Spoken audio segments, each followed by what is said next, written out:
Welcome to Celebrating Everyday People, where we recognize those amazing people doing amazing work out there. My name is Yana Larson. Today, my co-host is Brigitte Ben Ely of our Arts segment, which we do once a month. You can find us on Celebrating Everyday People on our page on Facebook and on Buzzsprout and beyond as we enhance our online presence. Brigitte, over to you. Thank you so much, Jana. So today we talk about architecture and how architecture meets social impact. Can architecture be a tool for global equity? So please welcome Sohana Khan, an architectural designer, researcher at the humanitarian NGO Article 25, with over 8 years of international experience spanning from Bangladesh to the UK. Sohana is dedicated to the intersection of sustainable design, community, and the community empowerment. And please correct me if, God forbid, I should say anything wrong here. Sohana believes in that buildings aren't just structures, they are catalysts for change, and her work at Article 25 bridges the gap between high-level design and grassroots empowerment, bringing communities directly into the process to create inclusive and resilient spaces. From her award-winning research on modular skill development hubs to her focus on adaptable architecture, Sohana is rethinking how the built environment can reskill our communities for the future. So we're absolutely thrilled to have you here today and share your expertise and experience of how to design for people in a world, in this world, who often are forgotten or neglected or so thank you so much, Sohana, and welcome to the podcast. Thank you so much for the lovely introduction. So if today I'm going to talk about like architecture and human-centered design and how it is important to me and my personal and professional field. So when we talk about human-centered design, it's all about designing with people, not just for people.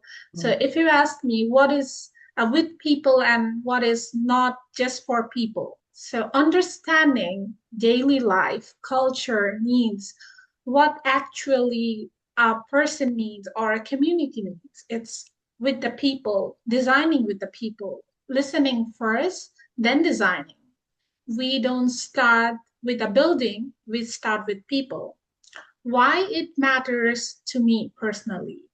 Growing up in Bangladesh, I saw inequality. I saw growing up slums, informal settlements, and all over our country. And designing, I saw that it's not only the negative side. Also, I saw and I realized that design can exclude or empower. So that experience shaped how I see architecture today.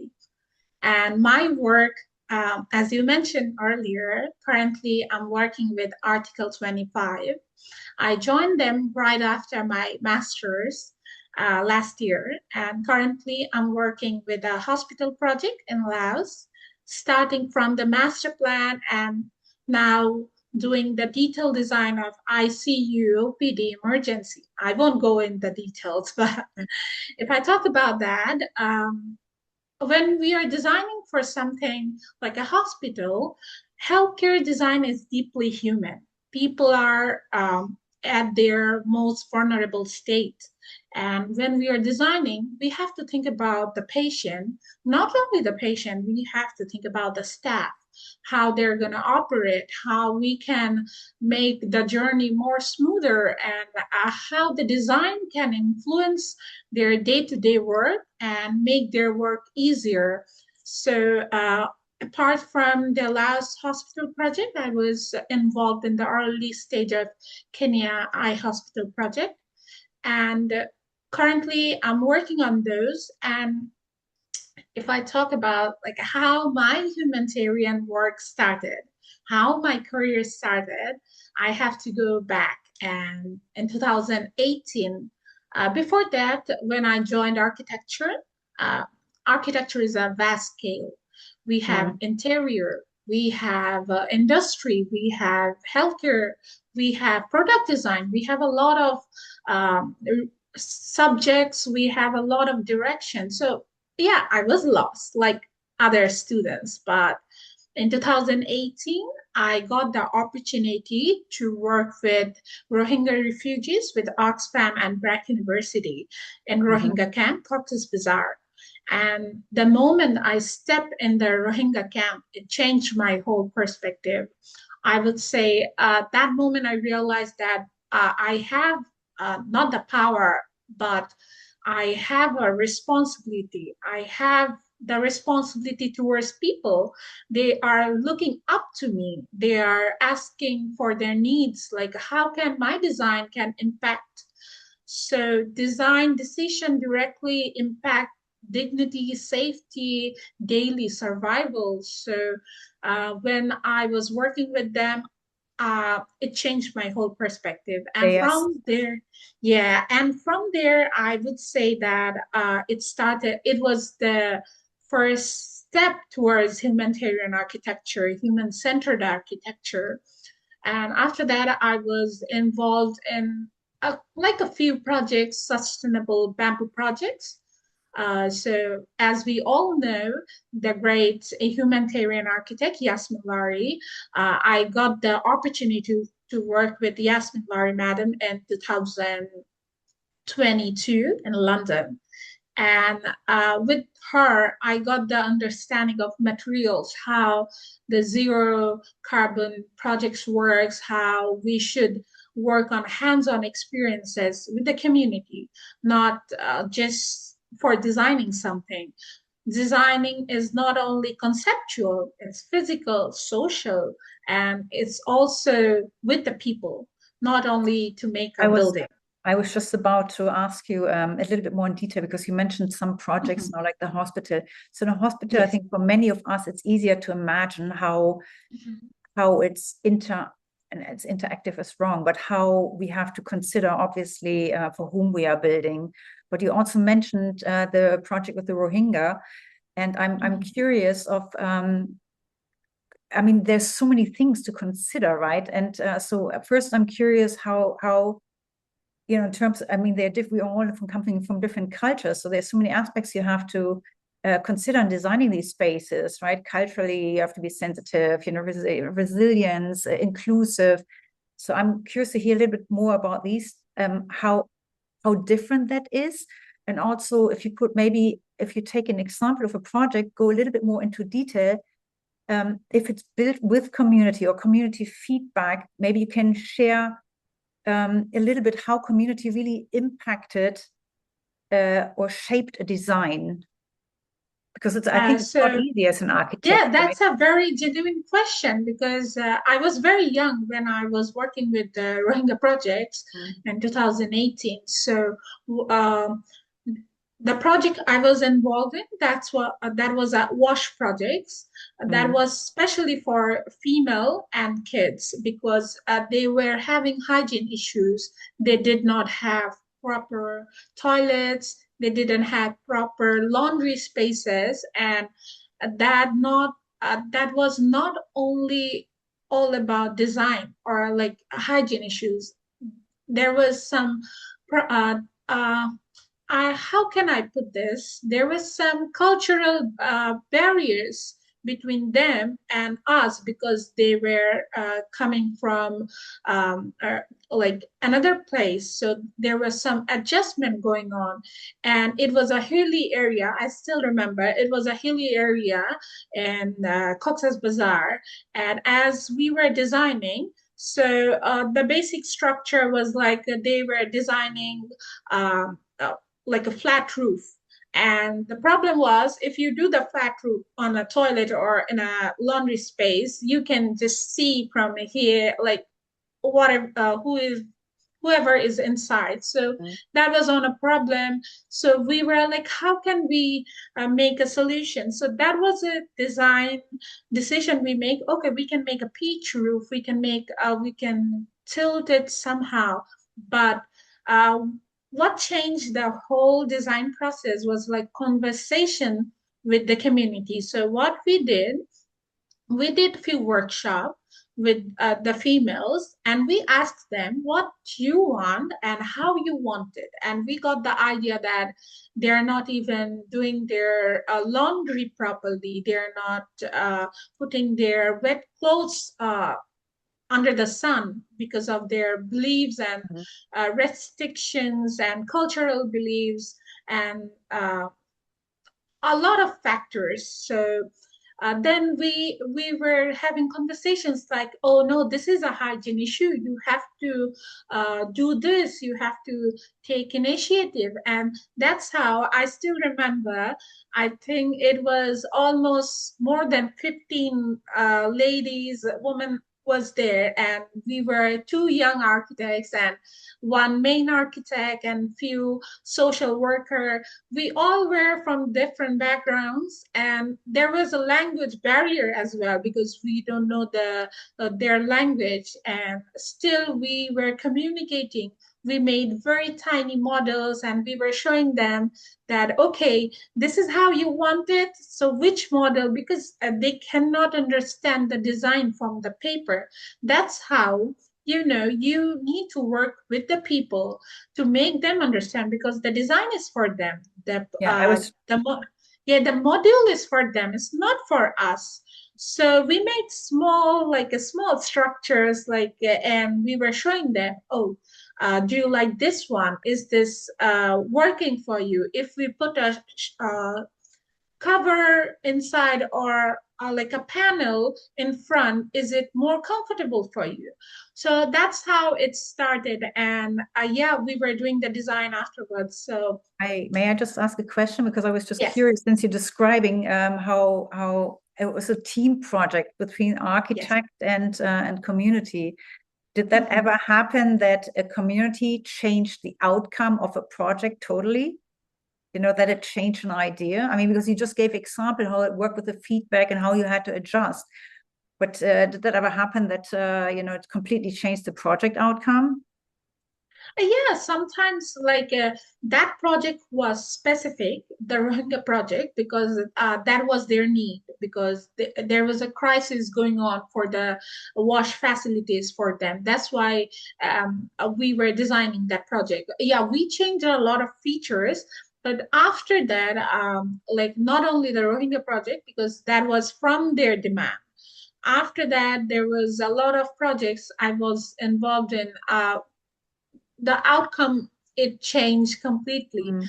We were thinking about something, if I give an example, like the research I was doing previously, it's not built yet, but it was on my research that I was thinking during my master's that there is a lack of community centers in Bangladesh in the coral informal settlement. And then, as I was doing the research and I was doing workshops, talking with the community, I got the understanding is it's not the community platform they need. Maybe they need a school or a learning center or something very opposite of it. Mm. Maybe they just need a shop. So that's how I got to some point that, oh, we cannot just decide what they need. We need to talk and we need to ask them, do some workshop and sit with them, Mm. listening to their perspective, what they need. I can give you an example. I was not directly involved. That project was on that project. Hasbul Kabir sir, he is a very famous architect in Bangladesh. So we don't have in Bangladesh, we don't have like a proper city plan, which they have in Europe from Yeah. 100 years ago. So it was Hasibul Kobisar. He started in his own city. He did few housing projects, very small projects. They sit with the communities. If you go and Google POCA, POCAA, POCA, he started a community project with his community. So the fun factor was about that project that he sit with the community. He asked, "What do you need?" They did not have money to build a housing.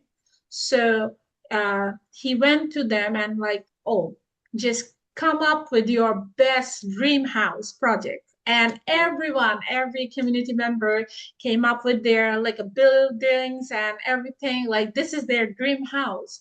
So of course that's out of the budget, and of course to some boundaries and stuff, we cannot go through the all the process. So what, Yeah. as an architect, we did, we talked with them that okay, these are the features we can keep, and this is the amount we need. So he developed the whole community, and they started their own work, and they started selling their crafts like work Yeah. outside of the community. That's how they got the capital to build the housing. Yeah. And another part was after that, the community, like someone maybe was working in the mill, like a brick shop or big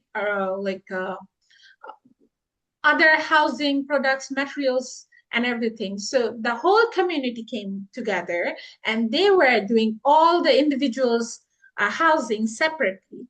And after the housing project was done, they started doing the whole community, like pond projects, then drainage projects, and everything. So that's how a community builds.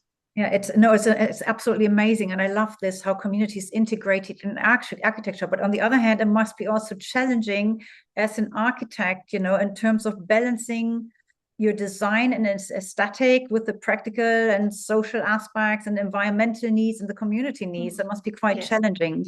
But Sona, we have a few minutes left. So what Yeah. I mean, I absolutely think the work you're doing is amazing, and so, but I know also maybe you can, if you're interested, and talk a little bit about your broader interests and future outlook, and global development policy, because I know you're engaged, involved in that as well, and youth and women's leadership. Would you like to talk, 2 minutes about that, and then we just come to the final already? Yeah. Time Yeah. flies, Yeah. and Yeah. maybe you Yeah. have some advice for emerging architects, for your young architects. Please go. Mhm. Yeah, I think the broader vision, I think architecture should be inclusive, Mm, sustainable, and socially yeah. responsive and socially responsible. The future of the design must respond to both people and the planet, not only people, not Mm, only planet, both. I agree. And at the end of the day, design is about improving everyday lives. Even small design decision can make a big difference in how people live. So yeah, I would say that take a step maybe back or front, Mm. and try to maybe get involved. I know it's messy, the policies and getting involved in Yes, project, but if you really care about the community, if you really care about the people, the next generation, then we have to step up, and then we have to get involved, and we have to start questioning I why agree. it's wrong and I how agree. can we change. I absolutely agree. And is there something what excites you? Any projects you're looking ahead to? What for or what are you, about the future of socially responsive architecture? Are you looking forward to some project, or what is exciting for you in the future? What's coming for you? I mean, I know you're involved in So so many projects, but if there's personally, something I would say, you envision, what you like to do, or what you should change, and yeah, I think it will be a lot if I say that I want to build an NGO, or oh, but that's yeah, amazing. maybe in future I want to start, because now I have the idea of global South and UK as well. So Mm, in the broader sense, in future, I would like to start implementing small modular design with my mm, community where I grew up in Bangladesh, Tangai, in my hometown. So yeah, I'm looking forward to work with the community, and then amazing. do some urban design development in a very maybe minor changes, so Mm. that it will impact in a broader scale. So let's see. No, that's no, that's amazing. I mean, there's so much to do, and I know there are different projects around the world who work on similar, have a similar outlook on how architecture should be. So Sohana, it was absolutely incredible for have you join us here and talk about your path and your work. And it was such a pleasure talking to you. And Yeah, your same design is here, same here. really, I mean, what you do is really a reminder that it's about people and communities, and that we build for all of us and for for future for all of us. Would you like to just say a few last words, maybe share some information for our audience? I would say that, sometimes we feel lost, like I don't know where to start. It's always like I'm hustling, and sometimes I do too much. I think we need to sit and we need to think, the job I'm doing, what is the impact in the long run? Like, Yeah. is it just all about surviving or getting money or getting Yeah. like If people, good enough?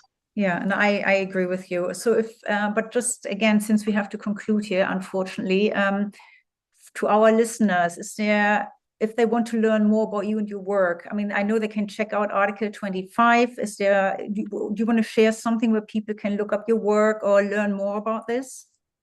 Just to Yeah, I would say, yeah, reach me out. They can reach me out in LinkedIn. It's Sohana Khan. They can reach me out and we can talk about in future. Like, I would love to help people. I would love to help young students, young people. Still, I'm learning. I'm learning, we and always yeah, we do. can. Yeah, we always learning, and yeah, we all can maybe come up and do something better for the future. Yeah. Yeah, thank you so much for being with us, Sohana. Thank you for Thank you so sharing much. your knowledge and expertise, and also the excitement you bring to these projects, which I think are really admirable. Jana, over to you. Yes, thank you, Sohana. It's obvious that you have a lot of passion and expertise and intelligence, and you're looking far into the future, and I think that's wonderful. So thank you for being here. We hope you have enjoyed our show. If you have any questions or comments, please send us a message at malcolmpresents@gmail.com. And remember, you can find us at malcolmpresents.com and on YouTube, and Celebrating Everyday People on Facebook and Buzzsprout.